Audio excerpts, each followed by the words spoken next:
Have you ever really thought about how a modern society gets built? I'm not talking about the roads and the buildings, but the big ideas, the systems, and, the actual rule book that's supposed to hold the whole thing together? Well, that's exactly what we're going to break down today. It really all kicks off with this massive question, one that people have been wrestling with forever. How do we, as a group, build a society that doesn't just work, but is actually fair for everybody in it? And for a whole lot of us around the world, the answer to that question comes down to one powerful word: democracy. But what does that really mean, when you strip away all the jargon? At its core, it's a pretty simple idea, but it's totally revolutionary. It's not about being ruled by a king or by whoever has the biggest army. It's about being ruled with the permission, the consent of the people, the will of the people. In other words, the power is supposed to be with us. And really, all the basic principles of democracy are built right on top of this idea that power belongs to the people. It's all about aiming for the most freedom possible for everyone and trying to create a just society where we all have a fair shot. Okay, so you've got this great, powerful idea. Awesome. But let's be real. An idea by itself doesn't build schools or keep the lights on. So how do you actually turn the will of the people into, real action? Well, that's where governance comes in. You can almost think of it like the operating system for democracy. It's the whole process of managing public stuff. It's the machinery that makes a society actually run day to day. But here's the thing, just having a system, that's not enough. The real goal is good governance. We're talking about a system that's not just working, but is also fair, transparent, and actually serves the people it's supposed to. Because without that, the whole will of the people thing can just get lost in paperwork and corruption.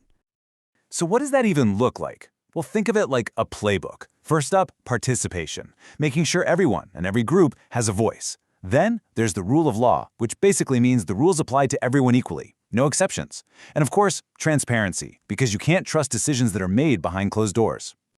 The playbook keeps going. You need a system that's responsive, one that actually listens and gets things done for people. It also has to be consensus-driven, which is all about finding common ground when we all have different interests. And this one is huge: equity and inclusiveness, making absolutely sure that no one, especially the most vulnerable folks, gets left out. And, at the end of the day, the system has to actually work. It needs to be effective and efficient, getting results without just wasting time and money. But maybe the most important piece of the whole puzzle is accountability. This means that the people in power, whether they're in government or big business, have to answer to us, the public.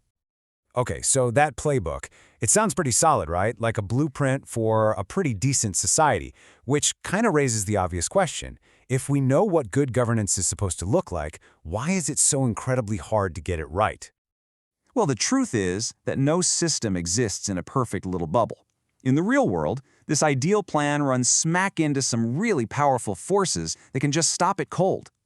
And the first, and maybe most devastating, of those roadblocks: destructive conflict. I mean, it's pretty simple. You can't build a house in the middle of a wildfire. Peace is an absolute must-have for good governance. Violent conflict, especially the kind that's fueled by hate and intolerance, doesn't just slow things down. It can leave a country's institutions completely in ruins. The second major threat is a bit quieter, but it's just as damaging. It's the kind of thing that rots a system from the inside out: discrimination. This just completely torpedoes those core ideas of equity and inclusiveness.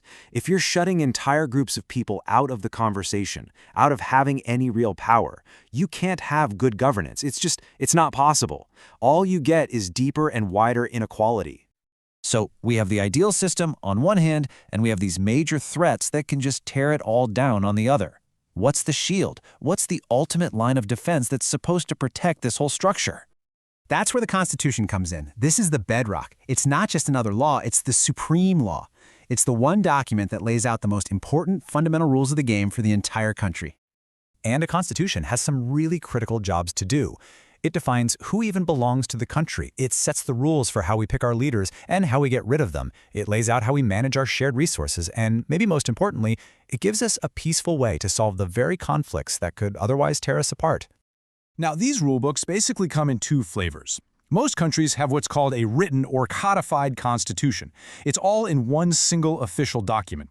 But some places, like the United Kingdom, have an unwritten one, which is made up of a bunch of different laws, traditions, and court decisions that have built up over centuries. This quote right here, it just nails the whole point. The big idea of constitutionalism is all about putting limits on power. It's this radical thought that even the people in charge have to follow the rules. Basically, nobody gets to be above the law.